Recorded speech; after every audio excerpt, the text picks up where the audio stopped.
नमस्कार, आप देख रहे हैं आपका प्रोग्राम कहानी खुशी की। मैं सौरभ शर्मा आपके साथ। व्यूअर्स कैसे हैं आप? उम्मीद करता हूं सकुशल होंगे, अच्छे होंगे, मौज में होंगे, मस्त होंगे। आपके प्रोग्राम में आज हम जरा कुछ फ्लेवर बदल करके देखते हैं दुनिया में क्या हो रहा है। आज आपको पहले वो बताएंगे, लेकिन बात करेंगे हिंदुस्तान की। हिंदुस्तान के चुनाव के बाद दुनिया भर के कई बड़े मुल्कों में इलेक्शन हुआ और नतीजे हैरान करने वाले आए। वैसे तो भारत के इलेक्शन के भी हैरान करने वाले ही नतीजे थे, लेकिन चले यहां तो तीसरा टर्म प्रधानमंत्री नरेंद्र मोदी को मिल गया, भले उनकी कुछ सीटें कम हो गई। दुनिया में क्या हो रहा है आपने भी देखा। इंग्लैंड का इलेक्शन हुआ था, यूके का। ऋषि सुनक हमारे हिंदू प्रधानमंत्री, वहां पर इंडियन ओरिजिन के, वो चुनाव हार गए। चलिए कोई बात नहीं, लेकिन जीता कौन?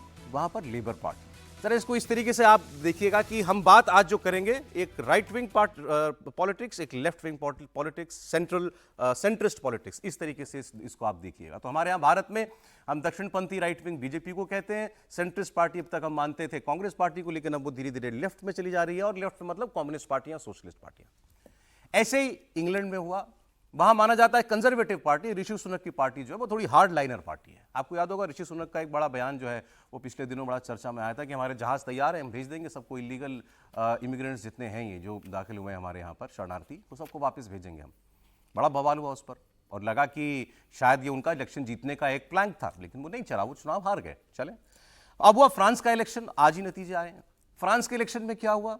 मैक्रों राष्ट्रपति हैं। फ्रांस का इलेक्शन थोड़ा टेढ़ा इलेक्शन होता है।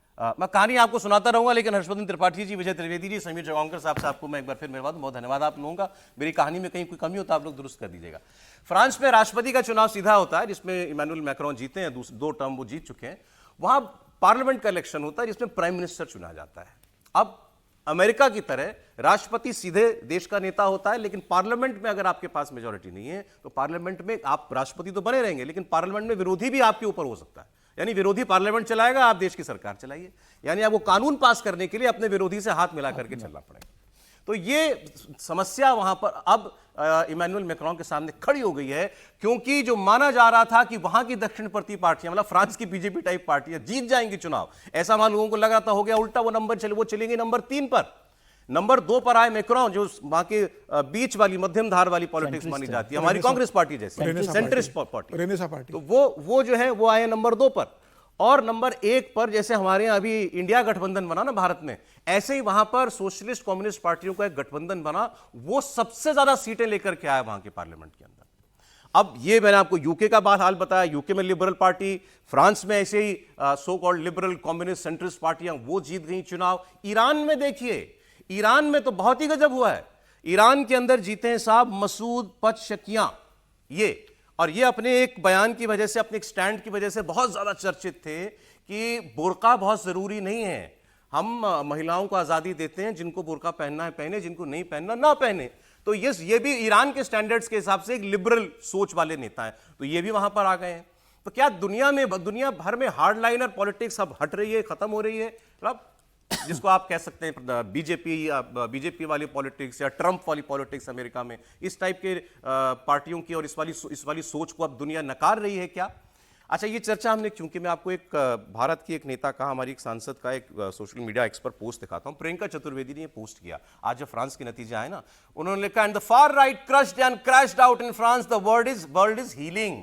दुनिया भर में फार राइट की जो सोच है वो कुचल दी गई है, हटा दी गई है। दुनिया भर के लोगों ने उसको रिजेक्ट कर दिया है। वर्ल्ड इज हीलिंग, यानी दुनिया को जो घाव लगा हुआ था ना, वो घाव भर रहा है।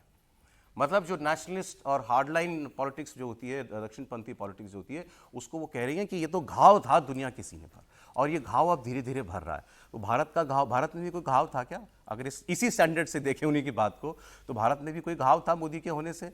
तो वो घाव क्या थोड़ा सा हील हुआ है क्योंकि मोदी जी तो आ गए, तो घाव अभी बना हुआ है क्या? उनके लिए तो ये घाव ही है। और मैंने जब इनका इस ट्वीट देखा ना, तो मेरे को सबसे ज्यादा हंसी ये सोच के आई कि ये बोल कौन रहा है। ये बोल रही है शिवसेना की सांसद बोल रही है, फार राइट पार्टियों की हार दुनिया भर के जख्म भरने वाली जीत वो है, खबर है। ये वो पार्टी है जिनके नेताजी ने ये कहा था कि मुसलमानों से वोटिंग का अधिकार छीन लेना चाहिए। उस पार्टी के नेता ये बात कह रहे हैं। बहरहाल हमारे यहाँ भी पॉलिटिक्स जो है वो रिकैलिब्रेट हो गई है। तो आज इसी कॉन्टेक्स्ट पे हम लोग बात करेंगे। मैं एक दो अपडेट दे दूं फिर मैं जा रहा हूं। फ्रांस में जब से ये चुनाव के नतीजे आए वहां एक बार फिर दंगे शुरू हो गए। कुछ महीने पहले भी आपको याद है वहां पर दंगे हुए थे। वहां की बाजार, शोरूम सब लूटपाट लिया गया था। वहां की इस टाइप के नतीजे देखिए, वहां चलते हैं मोलोटोव कॉकटेल, मतलब बोतल के अंदर भरा पेट्रोल, उसके ऊपर लगाई बत्ती और फेंका, ये सब वहां पर हो रहा था। तो ये दोबारा ये सब कुछ शुरू हो गया है। वहां पर भी इमैनुअल मैक्रोन ने भी इलीगल इमिग्रेशन के ऊपर बड़ा सख्त स्टैंड लिया था। और यूरोप की प्रॉब्लम क्या है? यूरोप की आज सबसे बड़ी प्रॉब्लम क्या है? फ्रांस, इंग्लैंड, बेल्जियम, इन सब देशों की सबसे बड़ी समस्या क्या है? इलीगल इमिग्रेशन, वो भी उन देशों से, एशिया के और अफ्रीका के, जहां पर सिविल वॉर चल रही है और वो ज्यादातर मुस्लिम आबादी वाले मुल्क हैं।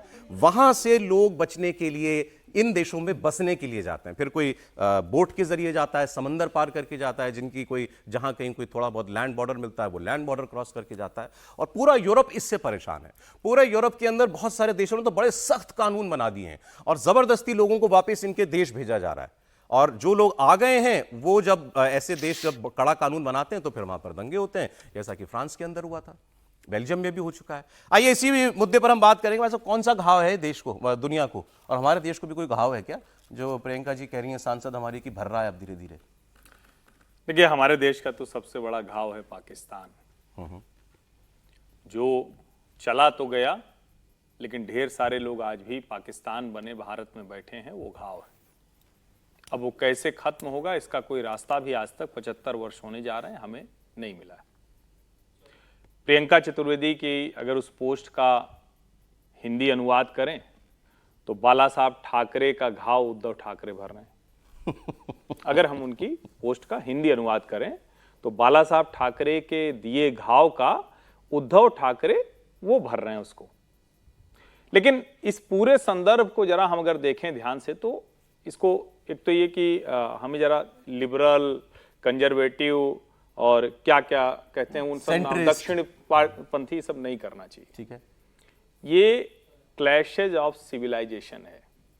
अगर सलीके से मान लीजिएगा तो अच्छा है, नहीं तो जब सर पे आ जाइएगा तो कहिएगा बढ़िया बढ़िया, आपने अच्छा उसको, नहीं, ये क्लियर कट है। ठीक ठीक, बिल्कुल सही। ये जिनको आप लिबरल नाम से बुलाते हैं, जिनको आप कहते हैं कि बड़े उदार लोग हैं, जिनको आप कहते हैं कि अरे ये तो सब मानवता, ह्यूमन राइट्स, इन सब के लिए करते हैं, ये आम तौर पर आतंकवादी समूहों के साथ खड़े होते हैं। ये सिर्फ एक जगह की बात नहीं है, दुनिया के हर देश आप कह लीजिए, वैसे ये थोड़ा ज्यादा है। नहीं, मैं अभी आ रहा हूं। आपको लिबरल हर जगह हमास के आतंकवादी हमले पर नहीं, जब इजराइल रिटेलिएट करता है तो उस पर तख्ती लेकर खड़े मिलेंगे। मैं समझाऊंगा, मैं छोड़ के नहीं जाऊंगा, मैं घर तक छोड़ूंगा।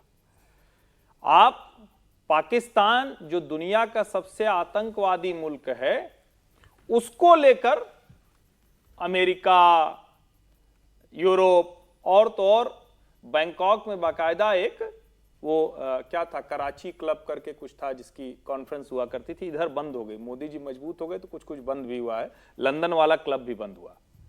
फिर जरा आप सोचिए, दुनिया के एक बड़े हिस्से में जिसको आपने कहा कि भाई मुसलमानों के देश में अराजकता है, स्थिति खराब है, तो कहीं तो जाएंगे। अच्छा, लिबरल हो क्या आप सोचिए तो मतलब थोड़ा मनुष्य के तौर पर वो कह देते हैं कि भाई तुम मनुष्य नहीं हो क्या, वो बेचारा इस स्थिति में है, बांग्लादेश में मरा जा रहा है, पाकिस्तान में मरा जा रहा है, म्यांमार में मरा जा रहा है, तो क्या करे, हिंदुस्तान में ना आए, इतनी भी शर्म नहीं तुमको? जैसे रोहिंग्या आए हमारे, रोहिंग्या जैसे आए।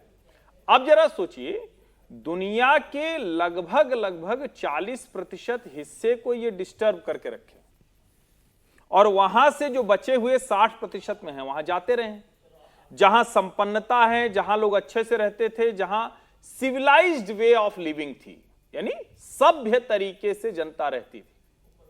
अब वो आपका लंदन हो, वो आपका यूरोप का कोई एक देश हो और वो आपका भारत हो, और उसके बाद आप कहें कि नहीं नहीं देखिए लिबरल जीतने लगे। घाव तो घाव कौन दे रहा था? अब इतनी देर की जो मेरी ये एक पूरी लाइन से मैंने गिनाया, तो दुनिया में घाव क्या किसी दक्षिणपंथी ने किसी कंजर्वेटिव में दिया? उसका जवाब है नहीं। भारत के संदर्भ में क्या ये जिनको हम दक्षिणपंथी कहते हैं, हालांकि मैं ये कहता हूं कि भाजपा दक्षिणपंथी पार्टी नहीं, भाजपा हिंदू नेशनलिस्ट पार्टी है, यही उसकी पहचान है, इसी नाम से उसको जाना जाना चाहिए और यही उसकी पहचान बनी रहनी चाहिए। दुनिया में हिंदू नेशनलिस्ट पार्टी कोई है ही नहीं है, अकेली पार्टी। चलिए फिर अब सवाल यह कि दंगा कब हुआ, किसने दंगा किया?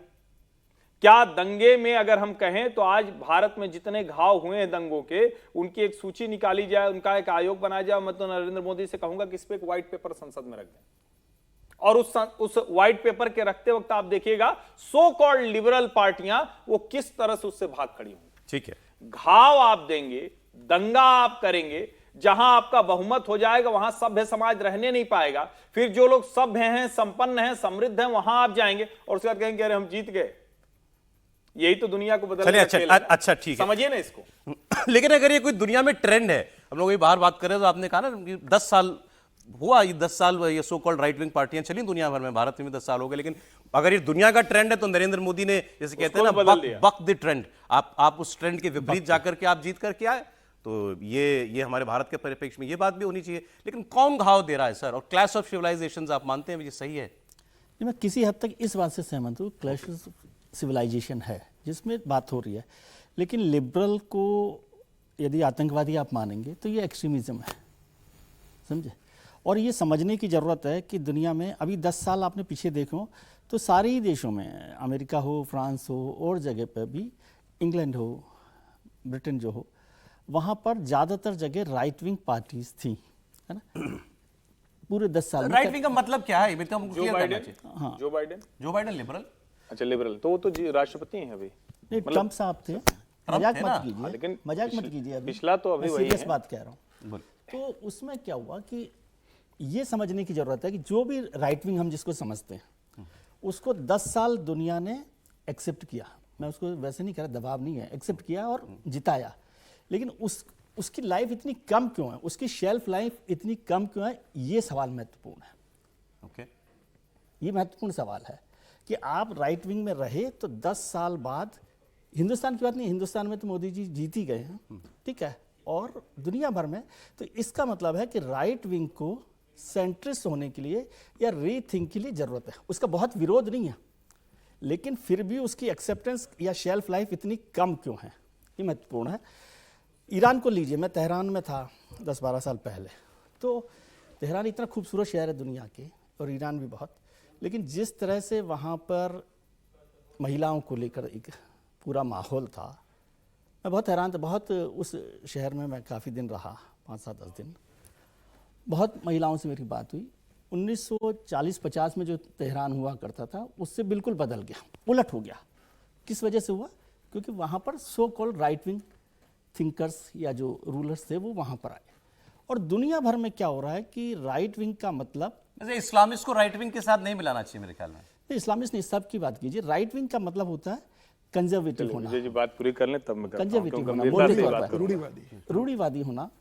लिबरल का मतलब है एक तो महिलाओं के अधिकारों पर लड़ाई लड़ना, और जो पिछड़ा है, दलित है, दलित का मतलब कोई जाति से नहीं कह रहा, सोशल सिस्टम में जो बैकवर्ड है उन सब के लिए खड़ा होना।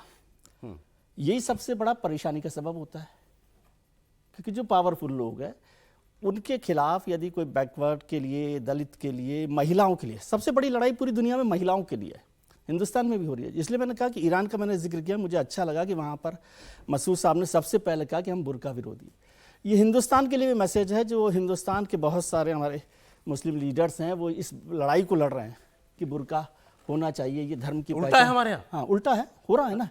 तो ये हैरानी की बात वो है। एक इस्लामिक मुल्क है, वो कह रहा है नेता जीत गया, वो कह रहा है बुर्का जरूरी वैसे नहीं है। ज़्यादातर इस्लामिक मुल्क में ऐसा नहीं चल रहा है जैसे हिंदुस्तान में मुसलमानों को लेकर चल रहा है या इस्लाम को लेकर चल रहा है। हाँ। वहाँ पर बहुत प्रोग्रेस है। और मैं तो अभी 4 दिन की छुट्टी पर गया था, तो मैं इधर वेस्टर्न यूपी से आगे उत्तराखंड जा रहा था, तो जहाँ से अपना ये अभी जीते ना अपना चंद्रशेखर जी, वो सब वो पूरा वहाँ से सब हम लोग गुजर रहे थे। देखो महिलाएं जो हैं वो वाला बुर्का पहन के चल रही थी जो अफगानिस्तान में तालिबान पहना था, जिसमें केवल इतनी खिड़की होती है। जी, मुझे तो ताजुबा वो चल कैसे वही कह रहा हूँ ना। तो हिंदुस्तान के रेफरेंस में ये कह रहा हूँ कि उसको ईरान से समझना चाहिए। ईरान से बड़ा क्या इस्लामिक कंट्री होगा जो मतलब एक पूरे दौर से निकला है। तो जब ईरान को ये बात समझ में आ रही है तो हिंदुस्तान को भी समझ में आनी चाहिए। आप हिंदुस्तान में कह रहे हैं लिबरल सोच होनी चाहिए, ज़्यादा होनी चाहिए। मतलब लिबरल का मैं किसी पार्टी की बात नहीं कर रहा हूँ, जैसे या मोदी जी को और लिबरल होना चाहिए। मोदी जी को भी लिबरल होना चाहिए, और मतलब मोदी जी हार्डकोर है ऐसा नहीं कह रहा, लेकिन मोदी जी को लिबरल होना चाहिए। और मैं इस बात से सहमत नहीं हूं कि बीजेपी को हिंदू नेशनल पार्टी के तौर पर देखा जाए। चलिए, अच्छा, उसको एक लिबरल पार्टी के तौर पर एक सेकंड का कमेंट एक जरूरी है। हाँ, शॉर्ट समीर जा रहा हूं। एक लाइन सिर्फ देखिए जो बाइडेन मैंने कहा तो विजय जी ने कहा कि गंभीरता बने रहने, मजाक नहीं करिए। मैं बड़ी गंभीरता से कह रहा हूं। ट्रंप और उस सब को जब जो बाइडेन सत्ता में आए थे तो भारत के लिबरल वो ज्यादा उछल रहे थे कि कमाल हो गया, और वो कमाल क्या हो गया, भारत का बुरा हो जाएगा। ये यहां के लिबरल्स की सोच है। और मैं यही तो कह रहा हूं, रिफॉर्मिस्ट पार्टी कौन है, कांग्रेस है या भाजपा है? तथ्यों के साथ समझिए। हालांकि जो बाइडेन को वहां बसे सारे हिंदुस्तानियों ने वोट दिया। मैं कह क्या रहा हूं, मैं भारत के संदर्भ की बात कर रहा हूं। ऋषि सुनक को हराने में भी इंडियंस का मेरा बहुत बड़ा दुनिया हाथ है। को देखने का नजरिया यहीं से तय होगा। बुर्का हटाने की बात या बुर्का पहन के आप स्कूल में मत आइए, बस इतने रिफॉर्म की बात की। सारे कौन भैया कंजर्वेटिव, कौन लिबरल है? आपने भारतीय जनता पार्टी को उस खांचे में डाल दिया। हिंदू से ज्यादा उदार कौन है? लेकिन ना, हिंदू उदार है लेकिन अभी हम इस वाले कोने पर रहेंगे तब लिबरल हम कहलाएंगे। ये दोनों कैसे हो सकता है भाई? और ईरान में जो बात कही जा रही है, भैया वहां तो सारे अधिकार खत्म हैं, कुछ है ही नहीं। भारत ने तो महिलाओं के अधिकार को लेकर सब कुछ किया। और ये जो नरेंद्र मोदी की 10 साल की सरकार है, वीमेन सेंट्रिक स्कीम्स के मामले में दुनिया में उदाहरण है। और सबको घर के मालिकाना हक से लेकर हर जगह वो लाकर खड़ी कर देती है, दूसरे लोग नहीं करते। तो लिबरल, और इसीलिए मैंने कहा लिबरल और उसमें मत जाइए। क्लैशेज ऑफ सिविलाइजेशन जब शब्द बोलेंगे तब आपको सही से आपने क्लैश ऑफ सिविलाइजेशंस का बस एक चीज मैं दिखा दूं, वो तस्वीर है तो हमारे पास दिखाइएगा। मैंने कहा तो था टीम को निकालने के लिए। इंग्लैंड में एक शहर है ब्राइटन। ब्राइटन में मेयर का चुनाव हुआ और वो मेयर का चुनाव जीत गए एक मौलाना साहब। और वो कौन है? ये देखिए, ये है वो। मुझे नहीं पता ये मौलाना है कि नहीं, लेकिन बांग्लादेशी मुस्लिम है। पूरा बांग्लादेशी मुसलमान है। बांग्लादेश की सरकार में मंत्री हुआ करते थे कभी। बांग्लादेश का मंत्री जाकर के यूके में बस गया, वहां कई वर्षों से रह रहा है और वो मेयर चुना गया। तो मेरे नजर में ये तब आया जब एक यूके के नेता ने ये लिखा कि ये तस्वीर देखकर, इनका नाम लिखकर लिखा कि बधाई हो आपको, पाकिस्तान के एक शहर में मेयर जीते। फिर उन्होंने कहा पाकिस्तान का शहर नहीं है, ये यूके का ब्राइटन है, यहां पर ये जीते। तो जो आप क्लैशेज ऑफ सिविलाइजेशन कह रहे हैं और जो आपने कहा कि लिबरल सोच या कि दुनिया में बढ़नी चाहिए, तो ये लिबरल सोच है या क्या है, इस पर भी हम लोग बात करें। हाँ समीर जी। और नरेंद्र, मैं इंडियन कॉन्टेक्स्ट में बात करना चाहता हूं, नरेंद्र मोदी भी क्या इसी ट्रेंड के खिलाफ लड़ रहे थे? देखिए, अगर भारतीय जनता पार्टी का मैं जिक्र कर दूं कि भारतीय जनता पार्टी के बारे में कहा जाता है कि वो बहुत दक्षिणपंथी पार्टी है, लिबरल पार्टी नहीं है, बहुत कट्टरपंथी पार्टी है। तो जब 1980 में भारतीय जनता पार्टी बनी तो उस समय लाल कृष्ण आडवाणी ने और संघ ने नाम दिया था हिंदू भारतीय पार्टी का नाम। अटल बिहारी वाजपेयी ने इसका विरोध किया। अटल बिहारी ने कहा कि भाई हम भारतीय जनता पार्टी नाम रखेंगे, हम हिंदू पार्टी नहीं है, जो भी भारतीय उसकी ये पार्टी बनेगी, सबको हम शामिल करेंगे, इसलिए इसका नाम भारतीय जनता पार्टी आइडिया था रखेंगे। भारतीय हिंदू पार्टी, भारतीय हिंदू पार्टी का नाम लगभग फाइनल हो गया था, लेकिन अटल बिहारी ने कहा नहीं, भारतीय जनता पार्टी रखेंगे। और संघ ने भी उसका समर्थन करा। संघ ने भी कहा कि जब संघ का नाम रख रहे थे केशव बलिराम हेगड़ेवार, तो हिंदू स्वयंसेवक संघ नाम सब लोगों ने कहा था, लेकिन हेगड़ेवार जी ने कहा था कि नहीं, राष्ट्रीय स्वयंसेवक संघ रखेंगे क्योंकि पूरे राष्ट्र का प्रतिनिधित्व करेगा, सिर्फ हिंदू का प्रतिनिधित्व नहीं करेंगे, हम सबका प्रतिनिधित्व करेंगे। तो मुझे लग रहा है कि भारतीय जनता पार्टी के बारे में कह देना कि भाई वो बहुत कट्टरपंथी पार्टी, मुझे लग रहा है भारतीय जनता पार्टी की जब भी सरकार बनी है, चाहे वो प्रदेश के अंदर बनी हो, चाहे केंद्र में बनी, अटल बिहारी वाजपेयी की बनी 3 बार, प्रधानमंत्री मोदी की तीसरी बार सरकार बन गई है, एक भी निर्णय भारतीय जनता पार्टी के नेतृत्व ने ऐसा नहीं लिया है जिसे यह कहा जाए कि यह कट्टरपंथी सोच का परिणाम है और ये सिर्फ हिंदुओं के बारे में निर्णय लेते हैं। प्रधानमंत्री मोदी तो लगातार कहते हैं सबका साथ, सबका विकास और सबका विश्वास। प्रधानमंत्री के नेतृत्व में सभी क्षेत्रों और सभी धर्मों और सभी जातियों के विकास के लिए काम किया गया। तो ये भारतीय जनता पार्टी पर लगा देना या प्रधानमंत्री मोदी के बारे में ये एक भूमिका बना लेना या उनकी छवि बना लेना कि प्रधानमंत्री मोदी सिर्फ कट्टर है और कट्टरता की राजनीति देश के अंदर करते हैं, मुझे लगता है ये गलत है। जो उनकी छवि बनी थी, मुझे लग रहा है उस काफी हद तक प्रधानमंत्री मोदी ने उसे साफ कर दिया है। देखिए, अगर पिछले 15 साल के पूरे हिंदुस्तान दुनिया की राजनीति अगर आप देखोगे तो जो स्थापित नेता थे जिनके बारे में कहा जाता था कि ये वापसी करेंगे और ये अपने अपने देश के अंदर बहुत पॉपुलर है, वो सब चुनाव हारे हैं। सर, मैं एक चीज बस इससे मैं जोड़ दूं, क्योंकि हम लोग बात कर रहे हैं कि दुनिया क्या अब एक लेफ्ट का टर्न ले रही है, राइट से लेफ्ट की तरफ धीरे धीरे घूम रही है, और भारत ने भी क्या उसी ट्रेंड को मजबूती से जो है रखा गया इस चुनाव में, इसलिए नरेंद्र मोदी के नंबर कम हुए। और क्या नरेंद्र मोदी भी अपनी राजनीति को रिकैलिब्रेट कर रहे हैं? मैं इसकी बात मैंने इसलिए की, 2 खबरें आपको देता हूं, महत्वपूर्ण बात है। 2 खबरें आपको देता हूं। देखिए, अभी पिछले कुछ दिनों के अंदर महाराष्ट्र, मध्य प्रदेश और हरियाणा, इन राज्यों के अंदर कुछ फैसले लिए गए। आप समीर जी ज्यादा जानते होंगे फैसले क्या हैं। वेलफेयरिज्म जिसको हमारे यहां पर कहा जाता है, खोल दो पिटारा, खोल दो, बस राइड, सब्सिडी, फ्री बिजली, हाँ ये सब कुछ। और ये अच्छा, मैं जब ये खबर मैंने पढ़ी, मैंने कहा मध्य प्रदेश, महाराष्ट्र में तो मुझे समझ में आता है चुनाव है, मध्य प्रदेश और हरियाणा, मध्य प्रदेश में भी ये काम हो रहा है, हरियाणा में भी इलेक्शन ने मान लिया, तो क्या मजबूर होना पड़ रहा है? ओम प्रकाश राजभर का एक स्टेटमेंट है कि उत्तर प्रदेश के चुनाव में अप्रत्याशित तरीके से जातियों का गठजोड़ बना। इस बार बिल्कुल जातियों की समीकरण ही बदल गए। देखिए, अब अगर मैं महाराष्ट्र की बात करूं तो महाराष्ट्र में ऐसा कभी नहीं हुआ है कि मराठा और मुसलमानों ने एक तरफा वोट करा हो, या मराठी और मुसलमानों ने एक पार्टी को वोट किया है। ये कभी नहीं हुआ। अब उत्तर प्रदेश में देख लीजिए, यादव के साथ कभी गैर यादव जाति ने वोट किया, इस बार हुआ। यादव के साथ दलित ने कभी वोट नहीं दलित किया, ने किया, इस बार कर दिया है। हरियाणा के अंदर ये हुआ है। तो जो दो जातियां कभी एक साथ होकर एक पार्टी को वोट नहीं कर सकती, इस बार इस चुनाव में उन दो जातियों ने मिलकर एक पार्टी के लिए वोट किया है। और यही परिणाम इस तरीके से आया, उत्तर प्रदेश के अंदर आया हो या महाराष्ट्र के अंदर आया हो, तो निश्चित रूप से ये जो परिणाम आया, जिस तरीके से वोटिंग पैटर्न हुआ है, ये भारतीय जनता पार्टी के लिए चिंता का विषय जरूर है। कि जो कल्पना नहीं कर सकते थे कि कभी दो जातियां मिल जाएंगे और दो कट्टर विरोधी पार्टी ने मिलकर एक ऐसी पार्टी के लिए वोट किया जो भारतीय जनता पार्टी के खिलाफ लड़ी थी। तो मुझे लग रहा है भारतीय जनता पार्टी के लिए चिंता का विषय रहा होगा। लेकिन देखिए, प्रधानमंत्री मोदी का गुजरात का कार्यकाल देखेंगे तो गुजरात के मुख्यमंत्री के रूप में उनका जो कार्यकाल रहा है 14 साल का, उसके बाद अगर आप उनके 14 साल का अगर मुख्यमंत्री के प्रधानमंत्री के रूप में अगर कार्यकाल देखेंगे 10 साल के बाद का, तो मुझे लग रहा है जमीन आसमान का फर्क है गुजरात के कार्यकाल में और दिल्ली के प्रधानमंत्री के रूप में कार्यकाल में। मुझे लगता है प्रधानमंत्री मोदी सबको साथ लेकर चल रहा है। और मुझे बताता है कि प्रधानमंत्री जैसा लिबरल प्राइम मिनिस्टर मुझे लग रहा है भारतीय राजनीति में बिरले मिलेंगे आपको।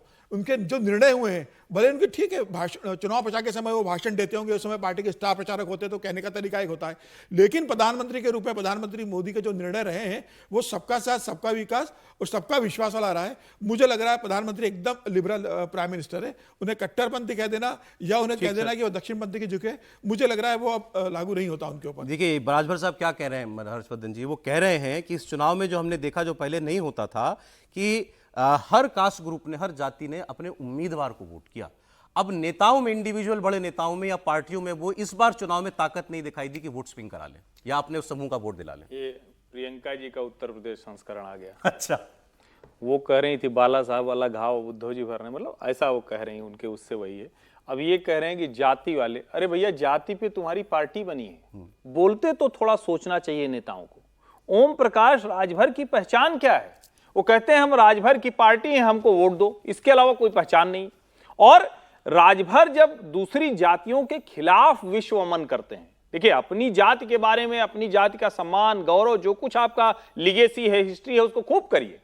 जब दूसरे के ऊपर आप टिप्पणी करते हैं, उसको कमतर बताने की कोशिश करते हैं, उसका नुकसान होता है। और मैं फिर कह रहा हूं, बार बार कह रहा हूं, भारतीय जनता पार्टी को उत्तर प्रदेश में उतने ही मत मिले जो 2014 में मिले, 2019 से कम हुए। मैं फिर कह रहा हूं, इस ट्रेंड को भी देखिए, चाहे जो देश हो, वहां जो भी वहां की नेशनलिस्ट पार्टी है उसके खिलाफ जो गठजोड़ बना के वो आए, यहां भी वही हुआ, उसके बावजूद हार गए। भारत अपने आप, और मैं फिर कह रहा हूं, जो समीर जी कह रहे हैं कि मोदी जी लिबरल कट्टर हैं, मैं उस पर डेफिनेशन पे तो जाता ही नहीं हूं। मेरा यह मानना है कि भारत की भूमि पर हर नेता को, जो भी बड़ा नेता बनना चाहेगा उसको, अब लिबरल तो मैं शब्द ही मुझे बड़ा विचित्र लगता है, लिबरल तो ऐसे ही बड़े विचित्र किस्म के होते हैं, लेकिन हां अगर उस संदर्भ में समझे तो भारत की भूमि है उदार, ये हमारे अंदर बसा हुआ है। और राष्ट्रीय स्वयंसेवक संघ इसलिए यहां क्योंकि राष्ट्र में वो सबको मानता है। जब विदेश में काम करेगा तो हिंदू स्वयंसेवक संघ होगा, इसमें कौन सी कहने की बात है। और वो हिंदू नेशनलिस्ट पार्टी है, इसीलिए इस तरह है, हिंदू बहुमत में है, इसीलिए हम लोग आज ये डिबेट यहां इस तरह से मुक्त भाव से कर रहे हैं। जिस दिन हिंदू बहुमत में नहीं रहेगा, सारे लिबरल्स को कोई और देश देखना पड़ेगा, वहीं से सारी डिबेट, वहीं से सारा सब कुछ करना पड़ेगा, ये भी समझ लीजिए।